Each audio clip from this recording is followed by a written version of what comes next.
Welcome to this week's episode of Sussex Sport Weekly podcast. I'm Matt Powell, and this week I'm joined by Brighton Hove Albion writer Derren Howard, Crawley Town expert and Sussex Cricket League umpire Mark Dunford, and special guest Ian Hart, who is a columnist for sussexworld.co.uk and the Worthing Herald and a long-time Brighton fan. Brighton Hove Albion have confirmed a key member of last season's squad has committed his future to the club, while Crawley Town's pre-season campaign has got underway. We'll also have the latest from the Sussex Cricket League Premier Division, and we'll look ahead to next week's hotly anticipated fourth Ashes test between old foes England and Australia. But starting with Brighton Hove Albion, Derren, Albion skipper Lewis Dunk has signed a new contract to the club. The new deal will keep the defender of the Seagull until at least June 2026. It's news that every Brighton fan was sure to love, wasn't it, Derren? Yeah, he's so popular amongst all the Brighton fans, and he's just been a great captain for the club. You know, if you asked AI to design a Premier League football captain, then you'd probably come up with Lewis Dunk. Probably, he's so ingrained with the club. He's a local lad. He grew up through the youth ranks, and made his debut in League One. I think it was 2009-2010 season. And he's just improved as well every step of the way. Every time Brighton have gone up a level, every time Brighton have improved, Lewis Dunk has shown that he's got the ability and the dedication to go with that as well. And he's just grown into his early 30s now, I think 31, 32, and he's just grown into such a great leader that the players, the senior players, his fellow senior players, fully respect him. And the younger players do as well, who are coming in from all over the world now. That players are coming in, they look up to Lewis Dunk. He's the best player in the team. He's the most important player in the team, and he probably got a pay rise to go with his new contract. I saw some speculation on social media. Does that mean we're going to get a big signing coming in on higher wages, and Lewis Dunk's money has to go up to match it? But we'll just have to wait and see on that. But he's probably Brighton's highest paid player. He's the captain. He's the best player, and it's great news that he'll be there for the next few years. Do you think it's deserved, Dunk being the highest paid player at Brighton, Derren? Without doubt, yeah, without doubt. Especially now as they go into Europe, he'll be even more important to how they play. De Zerbi's style of football. You need that focal point at the back to be brave, comfortable on the ball, a brilliant defender, and he's taken to De Zerbi's style brilliantly. He had the most touches in the Premier League last season as well. He's comfortable under a press. He doesn't panic at the back, but to go with that as well, he has that composure, but he's also, he can match most players in the Premier League physically as well. So he's a complete modern day defender, actually. You could say. Where does Dunk rank among the club's greatest ever defenders, Harty? And where would you say, outside of defenders, where does he rank as one of the club's greatest players of all time? Very, very good question, Matt. Defenders wise, he is one of the best, without a doubt. He's played in and captained the best ever Brighton team. He's, in my opinion, one of the greatest characters to have played for the club. He is, and Derren knows this from my jottings every week, he's not the greatest player to ever play for the club. That, to me, is Mark Lawrenson. Alexis McAllister ran him close. I think if Lawrenson hadn't got injured, Lawrenson would have been truly world class. Lawrenson played in a team that won the European Cup when it was a cup for champions, not for the top four in each league. Dunk is right up there. I'm really pleased. We got this. I'm not sure it's an urban myth that there is a parity clause there, that he always has to be the highest paid player. It's rumoured there's actually three of them: Pascal Gross and Adam Lallana. I like Derren saw the speculation on social media. Part of me hope that they put Moses' money up and he'll be staying for another year. That's still ongoing. This Casado and where he goes, where he stays, or if he stays. So we'll have to wait and see on that. But going back to your original question, yeah, Dunk is one of the greatest players to ever play for the club. However, sorry, Lewis, because you're a lovely lad, you're not the greatest. Not yet. You mentioned Alexis McAllister there, Harty. He's moved to Liverpool during the summer transfer window. Yeah. Sad to see him go, but do you think it was the right time for him to leave, considering all he'd done for the club? Well, as I said before, we went to press record. I'm a bit of a dinosaur. This is my 51st season. The thing is, Matt, they all come, they all go. Managers come and go, players come and go, even chairmen come and go.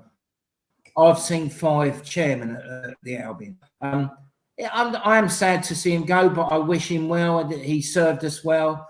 Who'd have thought when we were in 96, 97 and 11 points adrift at the bottom of the Football League, potentially with penalties pending, that we would have a World Cup winner with us, just over 25 years later. He does, going back to your previous question, he does run Lawrence and close by the very nature that he's won a World Cup. So that truly makes him a world-class player. I was disappointed with the transfer fee, but I understood it because that's how negotiations were. We had set this release clause, and we knew exactly what we were going into when we went. So it was the 35 million was the release clause, and that was that. It's just swings and roundabouts. I'm disappointed we only got 35 for him, but I'm delighted we got 63 for Cucurella.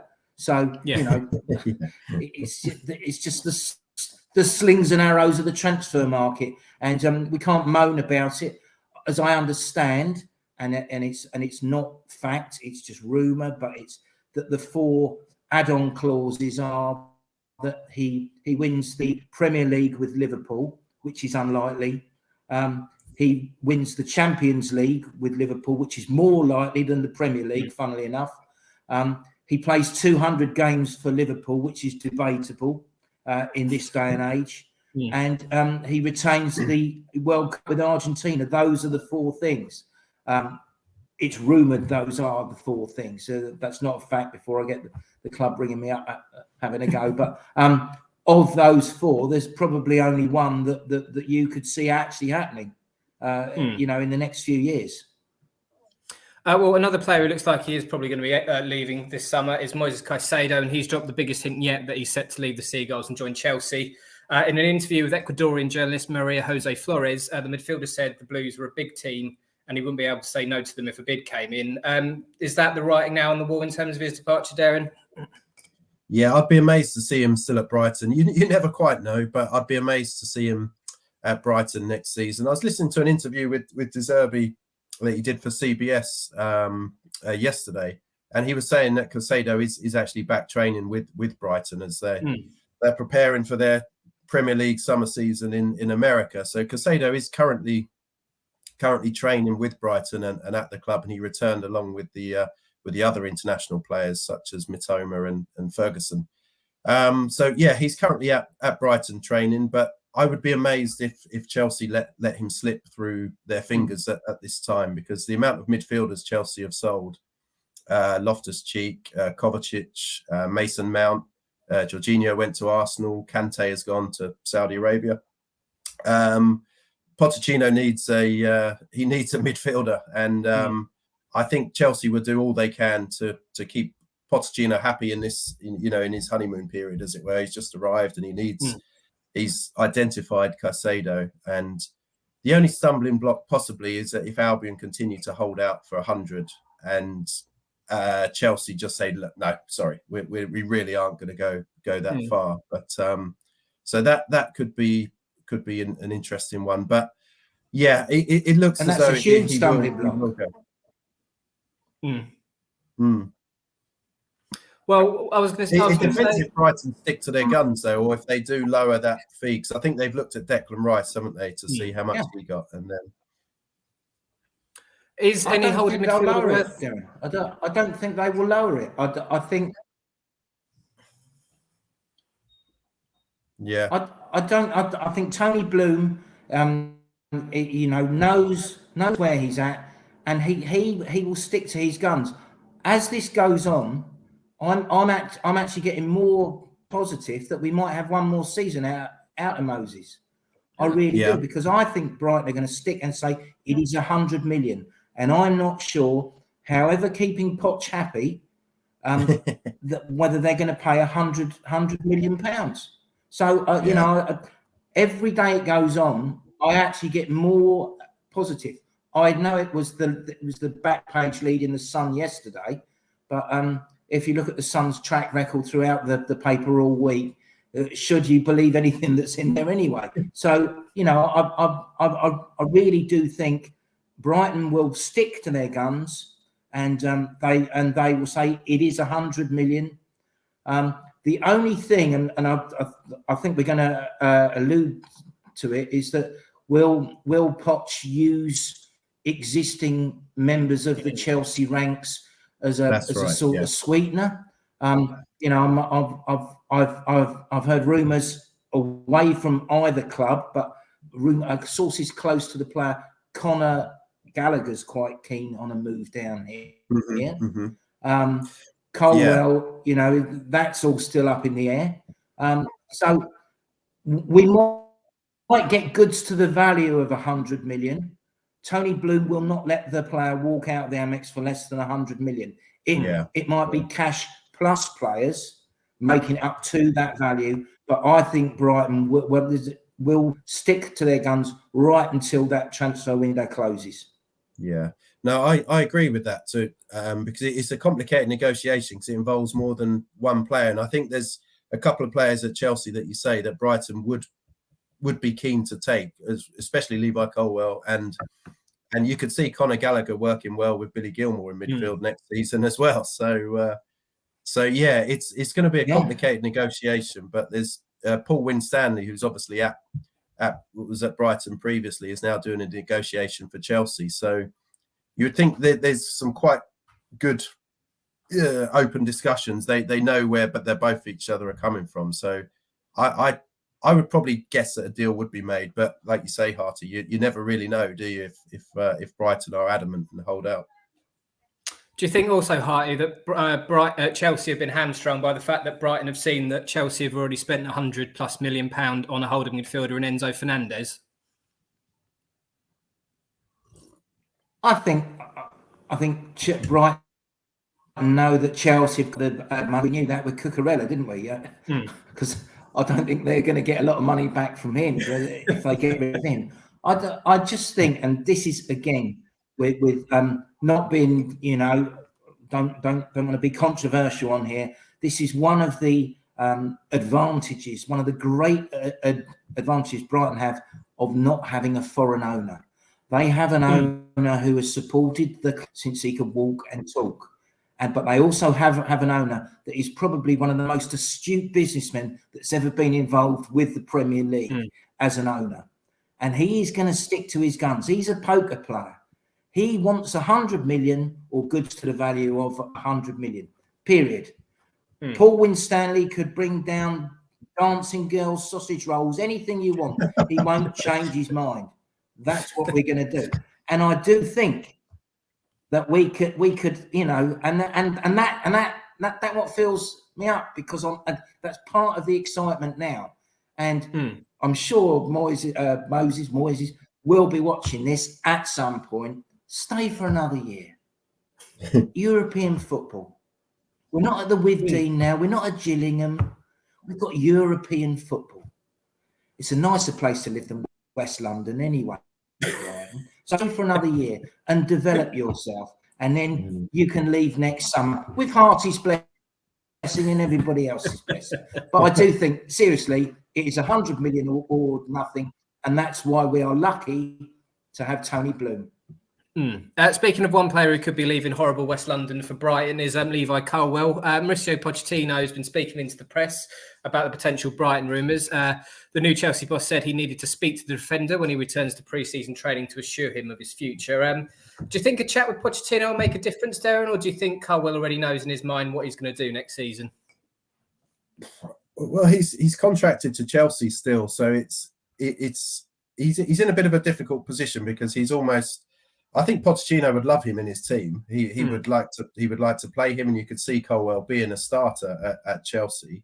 But then he also enjoyed his time at Brighton as well. He spoke so highly of Roberto De Zerbi and how he improved him as a player and got his mentality right as well. Colwell admitted that if he was having bad sessions, he would show up. He wasn't quite at it, and he needed someone like De Zerbi, because he's quite a laid-back character, to really fire him up and realise what it takes to compete at the top level every week.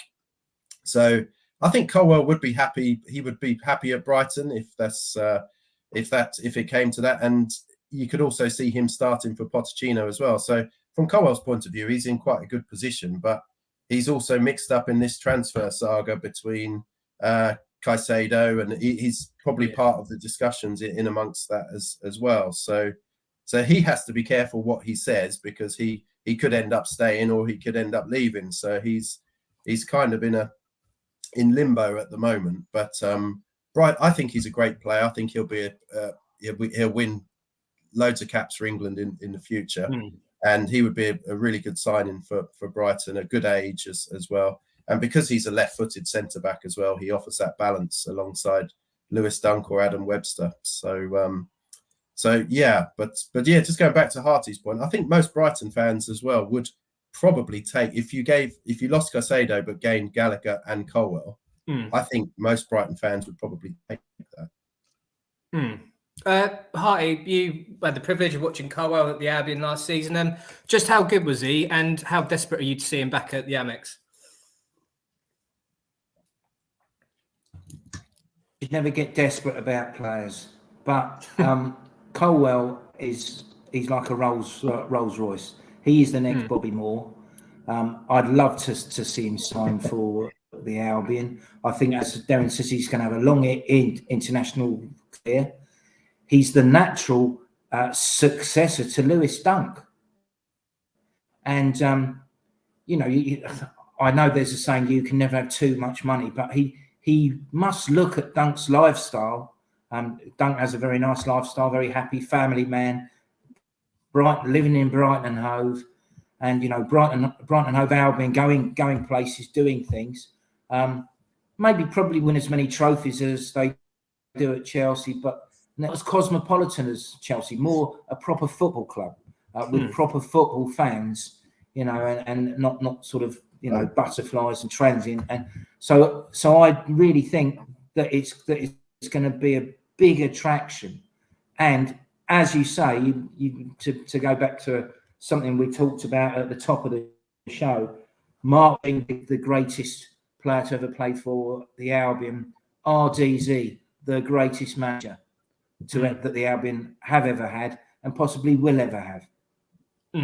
And a young player like Colwell will think, well, this geezer's something special, and I can develop as a player down here. We're told that Graham Potter's biggest problem at Chelsea wasn't the 11 he picked; it was the 19 that he couldn't pick, and what they were doing behind the scenes. And it's all about an environment. It's all about a dressing room, and Colwell would have seen what the Brighton dressing room's like. What the club is like. It's not a toxic club. There's no big time Charlies. Sanchez maybe, but he's off anyway. But there's no big time Charlies. So I think it's a big draw, and RTC is a big part of that. It is win-win for us. Either we keep Moses or we lose him, but we get 100 million, either cash or goods to the value, as we keep saying. But no, yeah, exciting times. Colwell was decent, very, again, superb. We're not decent, superb, like a Rolls Royce. Well, as you said, next season and is very young, so he's still. Yeah. You said next season is going to be an exciting one for Brighton, Harty. You've got the first ever European campaign. You're looking to build on a good season last season. As a fan, what would constitute a good season for Brighton next season?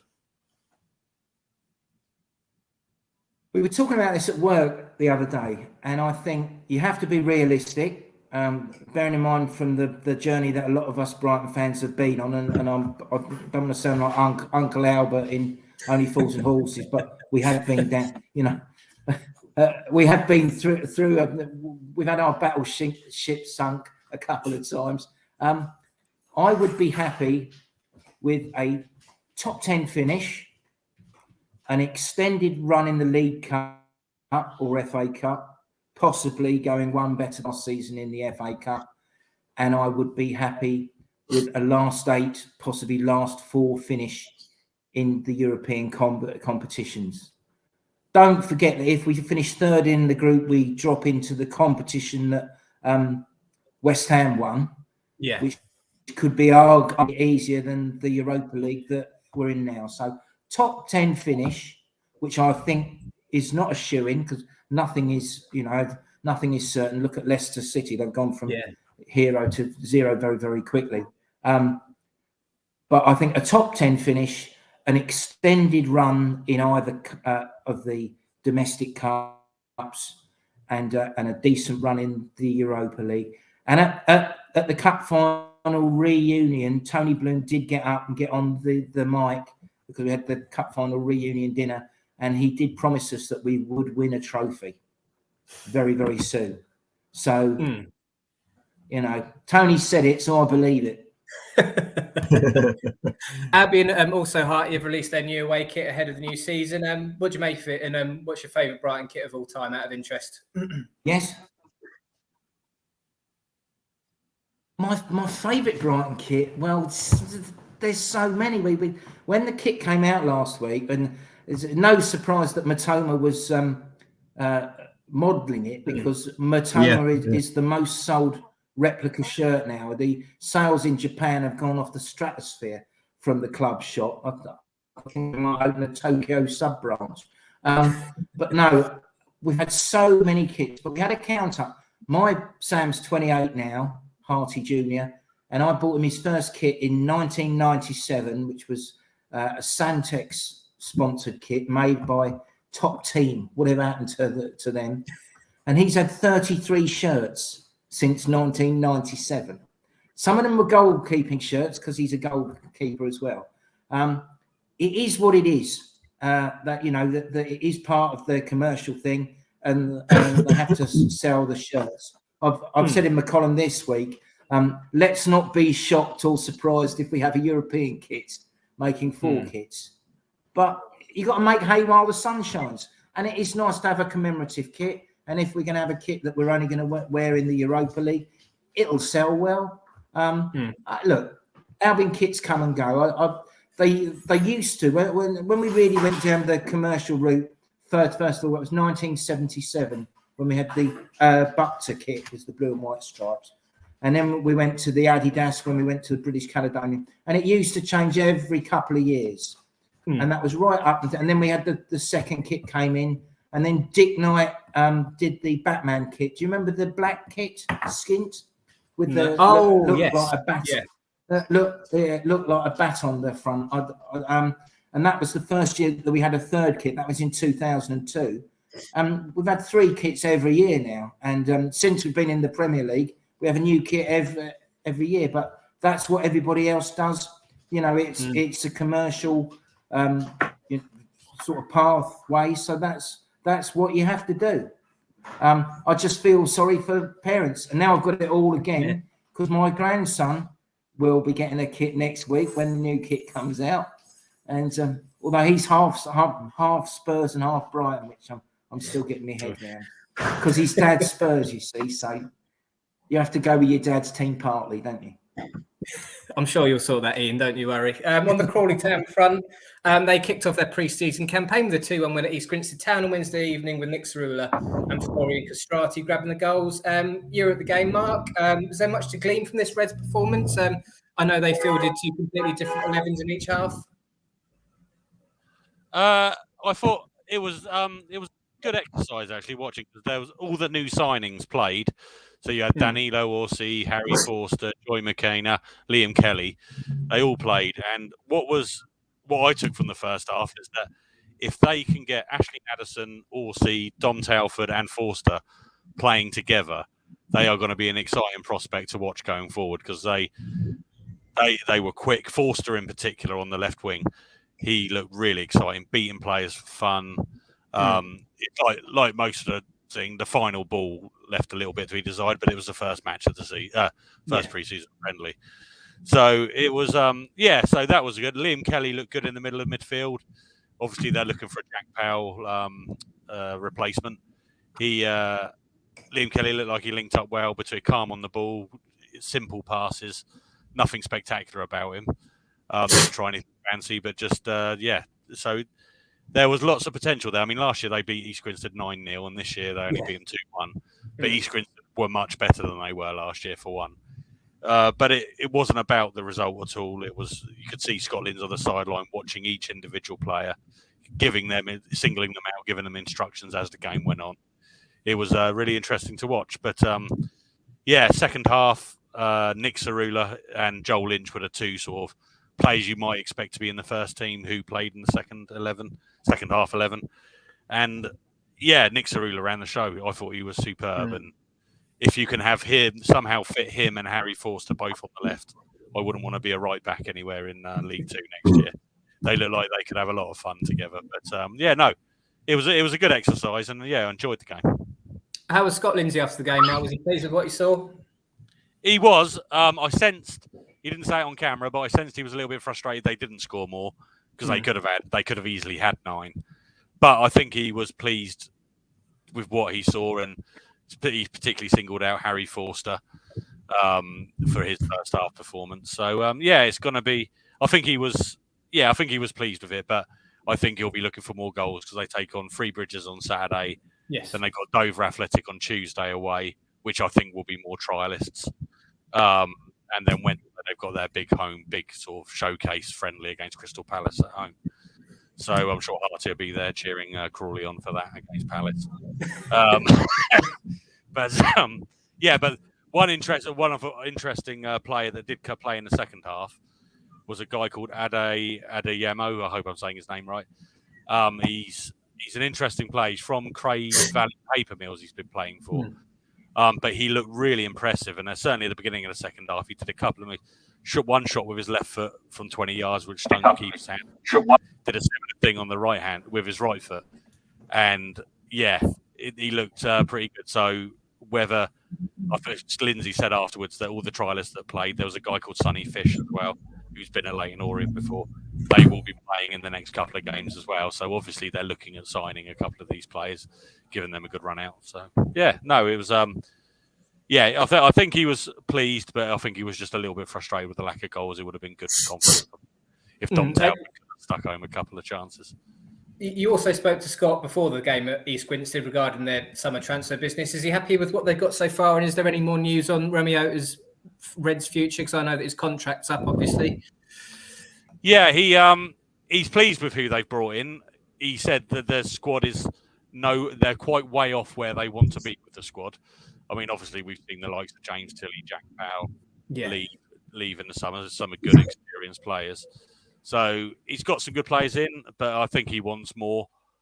So with these trialists that he's seeing, there was a couple of forwards, like I say, Sonny Fish and this Adeyemo. There was who was the other Anthony Grant was one of the other trialists. Obviously, Anthony Grant, the veteran midfielder who Lindsay knows well, played for Crawley at the end of the summer. So maybe they'll bring him in just for that experience as well.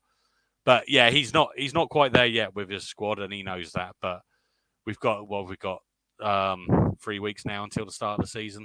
2 weeks. So, yeah. 2-3 weeks.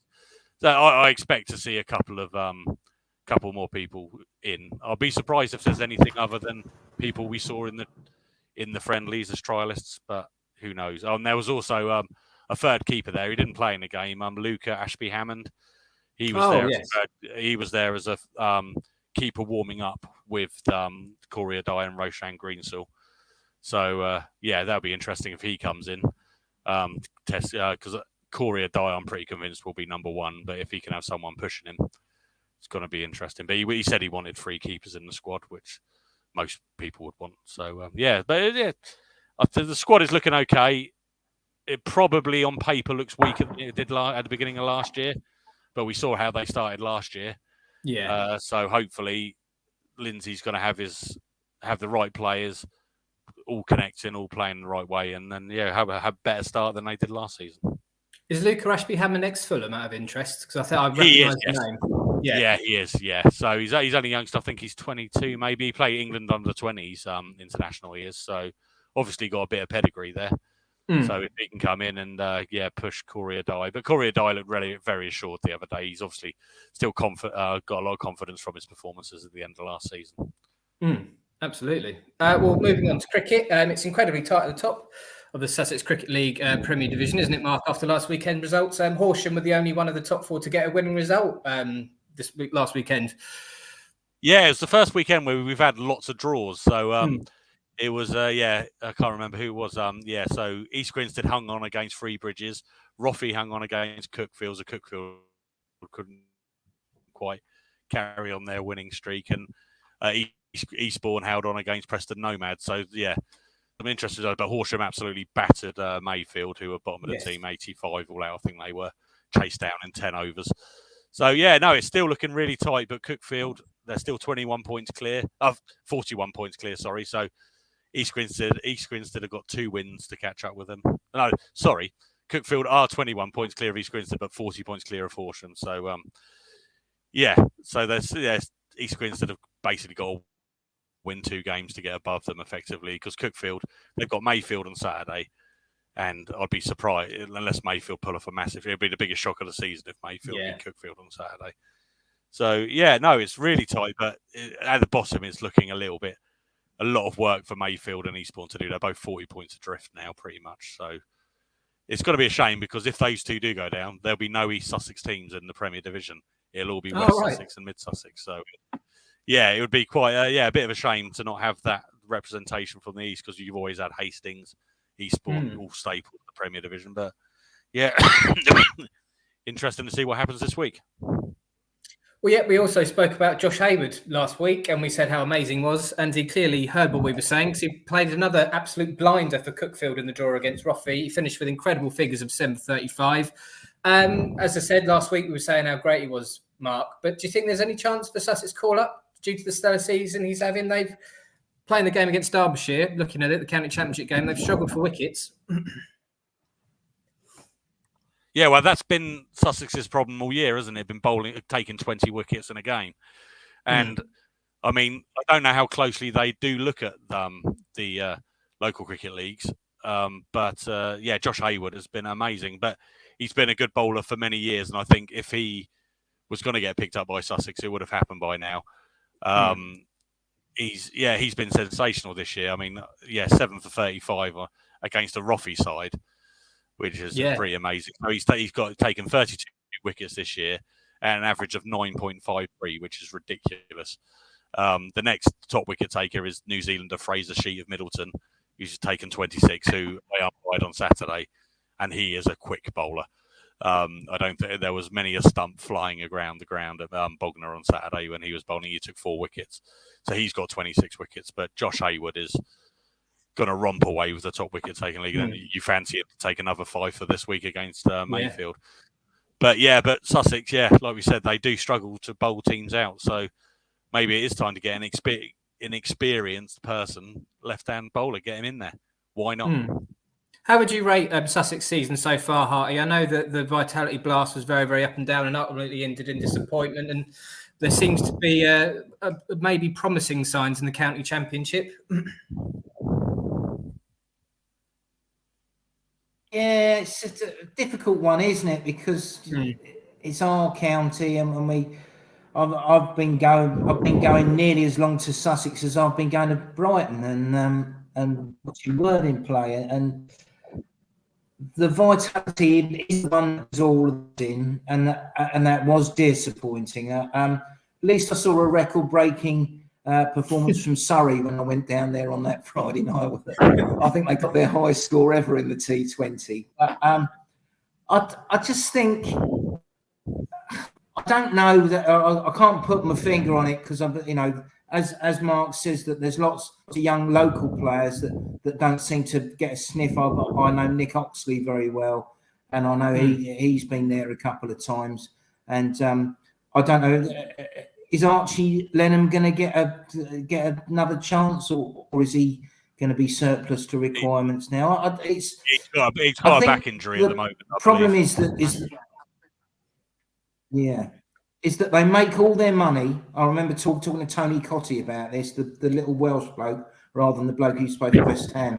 Tony Cotty about this, and they made more money. They made more money from a home quarter final in the T20 than they did for the whole of the attendances for the county championship. So it is, financially, your whole season depends on, and it's absolutely crazy. They make more money out of this competition, so they've got to really throw money at it. But we do seem to have been disappointed the last few weeks, the last few seasons. I was a bit, and then Mark, I'll throw back at you as you're a cricket man. I'll be perfectly honest. I'm not a big Steve Smith fan, full stop. But when he played for Sussex, it was what it was. But did they give him a county cap after something like 3 games, Mark? I think they did, didn't they? I think when you get a county. Yeah, I mean, but then that devalues when you think how long Sussex have been a county and how we've had this thing where we've capped all these players and some of the greats of the game: John Snow, Tony Gregg, Imran Khan.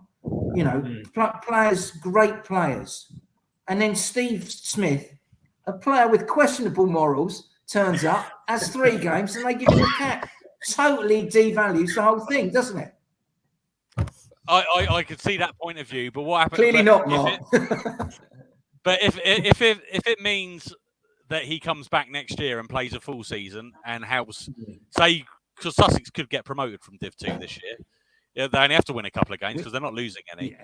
They get Steve Smith next year playing in Division 1, win Division 1 for a scores over 1,500 runs for it, and it was because we gave him a cap that sort of enticed him back. It's a stretch. Let's see how the last 2 Test matches go. Yeah, but let's see how the last 2 Test matches go before we start inviting him back, please. Because he is a figure that polarises opinion. I actually have to, say, what do I declare an interest now? When I've stayed in Perth twice, and I've got to meet Cameron Bancroft's family because his brother was the golf pro at my mate's golf club, and Cameron Bancroft has been hung out to dry. The other 2 talk about rehabilitation of offenders. It's all been forgotten, isn't it? It's like Bobby Ewing in the shower in Dallas. It's all been forgotten. And Bancroft's sort of taken that's one for the teenagers. That'll be a Google for some people. Who's Bobby Ewing? Anyway, and there's some, but no, it's probably Bobby Ewing. Anyway, it is. I'm not convinced I'd be happy with Smith coming back. Let's wait and see how the Ashes go first. Well, still on the subject of cricket, Mark, you'll be umpiring an interesting game. It'll probably be less. He's got less than 10 to the Ashes at Three Bridges this evening. Can you tell us a little bit more about that, please? Yeah, so next week, Italy are playing. I've just got to double check this. They're playing Ireland next Thursday. And then they're playing Jersey, then they're playing Scotland. And this is all for the qualify for the T20 World Cup in next year, which is in the USA and West Indies. And tonight, they're just doing a warm-up for that little campaign against a crickex.com 11. And crickex.com, they're the people that help organise overseas players for local teams. So there's 2 T20 games going, one starting at 1 o'clock, one starting at 5 o'clock, which I'm umpiring. And so... yeah, Italy, and there's a couple of names we know from Italy. Marcus Campopiano, he used to play for Cookfield in the Sussex Cricket League, and he's played for Three Bridges. He plays for them. Harry Menenti, brother of Ben Menenti, who played at Roffey, and Gareth Berg, who used to play for Hampshire and Middlesex. They all play for Italy. So, yeah, they've had a really good... I mean, the camp, they've already had a big campaign to get to this point in the qualifying for the T20. And I was looking it up earlier. They've already won a group that had Croatia, Cyprus, Finland, Greece, Isle of Man, Romania, Serbia, Sweden, Turkey in it. So all those teams have got a cricket team. So, yeah, so they're playing a cricket 11 tonight, which is captained by Fawn Parks, who is Freebridge's overseas player. Will O'Donnell, he's going to be playing. He's back at Freebridge's. He was there overseas last year. Keon Harding, Mayfield's overseas player. Raminda Vijay Surya, who plays for Ifield. He scored a few runs for Ifield this year. And there's a few other names I don't recognise, but they're all overseas players over here in England. So it's going to be a good, interesting little game, I think, between them. So Italy obviously be taking it seriously. I mean, they're playing Ireland. They're playing Ireland next week. Ireland, who've just played England in a Test match. So it's quite a big deal for Italy, this little campaign. And if they can get to the World Cup next year, it'll be amazing. Oh, good luck to them. Good luck to them. Meanwhile, England have named an unchanged 40-man squad for next week's fourth Ashes Test against Australia. That means no place for in-demand wicketkeeper Ben Foakes, as the under-fire Johnny Bairstow retains his place in the team. What do we make of the squad announcement, chaps? Are we pleased that they've stuck with the winning formula? Harty, what do you make of it? I think Foakes might be hard done by, but they're going with what they know. I think the big thing, and I'd be really appreciate Mark's expert opinion on this. Every man has his time. Be it Muhammad Ali, be it Lionel Messi, be it everybody. Have we seen of James Anderson? Is bringing him back too big a gamble now? He's 41 years. This is probably one of the most important Test matches in recent years, almost in living memory. It's been a great series. We arguably should have won the first Test. I know Mark didn't think it was cheating, but I think there was cheating in the second Test, gamesmanship, which affected that result. So 2-1 could actually be 3-0 to England, but it isn't. So we're going into this Old Trafford Test. The world of cricket, everybody will be watching. When I've been to Barbados, everybody will be watching. The whole cricketing world. It is mouth-watering, but in my opinion, it's a hell of a gamble bringing Anderson back. I think we need to stick with the team that we had at Headingley.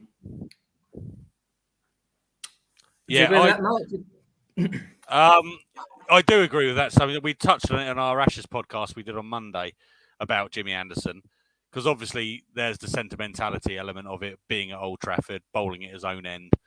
But I don't sign up to that. I think you pick the best players for this game. The only change I think I probably would make is take Ollie Robinson out. Maybe he might have to be ruled out because he had this back spasm, but he hasn't been bowling particularly well. But if you were going to pick anyone on form, you'd pick Josh Tongue ahead of Jimmy Anderson. So, but I mean, part of me would love to see Jimmy Anderson play, have a last hurrah at his home ground. But if we were 3-0 up, then great, do it. But we're not. So we have to win the next two Tests. So I mean, you never write off someone as great as and Jimmy there's Anderson. no room for sentiment in. Absolutely. But every man has his time.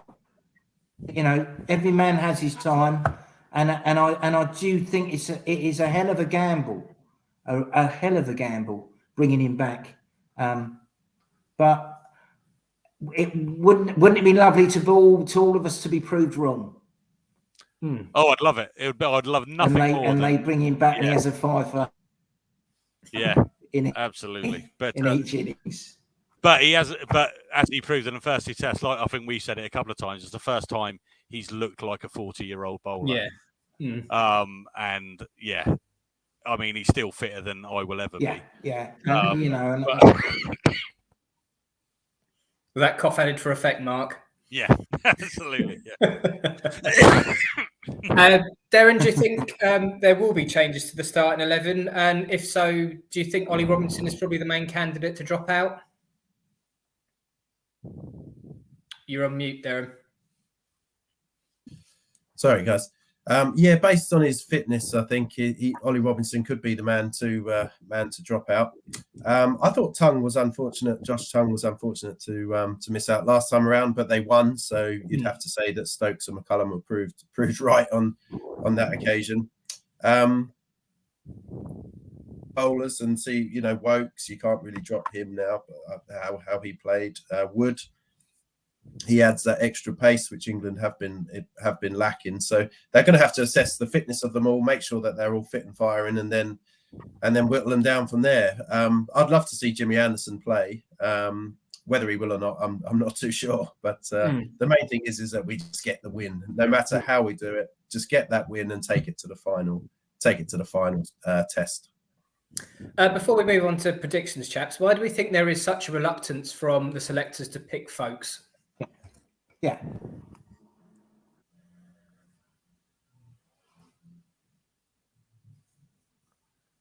Shall I go? I don't know. It's a very interesting one, isn't it? I think a lot of it's to do with Johnny Bairstow was one of the main reasons, or one of the main successes of Bazball when the first incarnation of it against New Zealand and India last year. And I think they see it as extending the lineup, batting lineup and that. But I don't know. I don't know why. I thought they could have at least brought him into the squad. Yeah. Just to really push, because Bairstow hasn't been on form with the gloves or with the bat. So just to give him that push. And there's an argument putting Bairstow at 3, having Folkes in at keeper, because Folkes, it's not like you're bringing in somebody who can just wicket keep and maybe get you a few runs. Folkes is a quality batsman.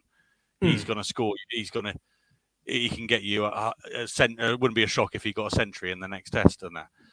So I don't. Yeah, it is frustrating one, because I would like to see Folkes in there, because I mean, there's a couple of catches Johnny Bairstow put down. You can never say Ben Folkes would have definitely caught those. But I am saying Ben Folkes would have definitely caught a couple of those chances. So, So I think, I don't know why the reluctance is there, but it's just, I think there's an opportunity. But again, you've just won the last test, so why change things? I do get that, but there was an opportunity there to bring Folkes in, but we'll see how it goes. Hopefully, Bairstow proves us wrong. Bairstow will get a double century, and Jimmy Anderson will take 10 wickets and shut us all up. So, well, I was reading on Twitter that apparently, and this might need to be cut out, that the reason why there is a reluctance for folks to be called into this current England dressing room is that he is quite quiet and reserved. Whether I think, from what I've heard, is that Brendan McCullum likes players to be quite outgoing, and Johnny Bairstow participates in like golf days and stuff like that. Do you think there is an element of cliqueiness in this England camp, or do you think it's pure social media speculation?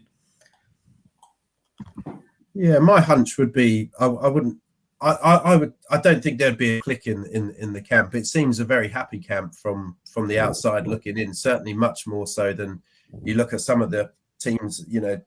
Players didn't seem to enjoy turning up for Test cricket. I think Stokes and McCullum have turned that around completely in such a short space of time as well. And I don't think you can do that if you've got an unhappy camp. Team harmony and team dynamics, must play a role in it, and how they all get along. And Bairstow is obviously, a senior member of that team and part of the main group. And I think it's probably just doesn't want to disrupt that. I think they've got a good group going. Bairstow is a part of that. He's a part of the team. And he's just saying, look, you're my guy. I'm going to stick by you, in the good times and the bad times. And it could turn out to be really good management in that point of view. And they've done that with Zach Crawley as well, haven't they? Obviously, he blows very hot and cold, more cold than hot. But they've stuck with him, and that's obviously what they're doing with Johnny Bairstow through this period as well, with a bit of out form. And I think the character is a big part of it. I mean, I don't know what Ben Folkes is like at all. No. But if that is the reason, then I mean, I suppose you could call it clickiness in a way, but it's also the captain and the coach knowing exactly who they want in their side, which is a good thing. So yeah, well, absolutely. We're looking ahead to the fourth test, chaps. Are we all predicting an England victory? Go on, Harty.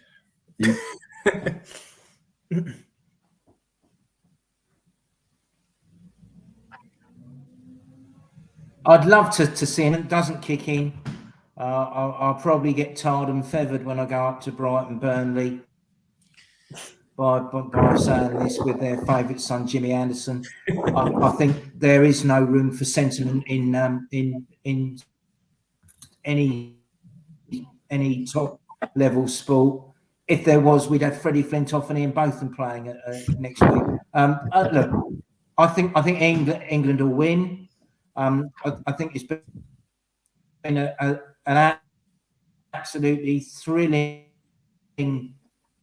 sensational series. It's been controversial with a little bit of rugby thrown in. This is all Australia have got, right? This is their be all and end all. This is why they're full on. This is why Carey did what he did. You know, we've got Premier League football. We've got other things. But when you go over there and you go to bars, you go to pubs, clubs, restaurants, wherever, cricket's life. They would be lost without it. It is their religion. So this means so much to them. So it's even better that we're actually going to be the first team ever in the history of the competition to come back from a 2-0 deficit to win 3-2. I'm taking to win this one, and then we'll win at the Oval. Derren, do you share Harty's confidence? Yeah, I'd love to see them carry the momentum forward from the previous test, and yeah, I can see them doing it. They were so close in the first two tests as well. Got over the line in the previous one at Headingley, and yeah, I think they're gonna just about do it. It's always going to be tough, but let's hope they can take it to the final test. Mark, you're going for an England win with 10 wickets for Jimmy and a double ton from Johnny Bairstow? Absolutely, yeah, very much so. What's interesting for me, I said at the beginning, before the series even started, there's only 2 Australians I would have in the current England side, and that was Travis Head and Nathan Lyon. Oh, right. Australia haven't got Nathan Lyon anymore. So that's where England can really take advantage, because I mean it showed on the final day that England hasn't got huge confidence in Todd Murphy. So I'll say that now. Todd Murphy's going to go and take 5 wickets or whatever. But I think that's where England could, because Old Trafford turns more than Headingley. So it's going to be, there's more of a spinning element there. But we've got Moeen Ali, so who on first looks is much better spinner than Todd Murphy. So yeah, and hopefully we can be inspired by the women as well, because that was another cracking win for them yesterday. So yeah, I mean, wouldn't it be incredible if both the men and women came back from those deficits to win? It would just be historic. And the Australian women looked a bit shaken last night. If England win at Old Trafford, the Australian men will look a bit shaken as well, I think. And both teams will be in the driving seat for those final key games, which will the Oval is going to be magnificent if Old Trafford, if we win Old Trafford. So yeah, England will win. England will win at Old Trafford, definitely. Fingers crossed. Well, thank you very much for joining us this week, chaps, and thank you very much for joining us, Harty. It was an absolute pleasure. You can catch up with all the latest sports news covering everything we've talked about here at sussexworld.co.uk/sport. Thank you very much for your time, and we will see you all next week.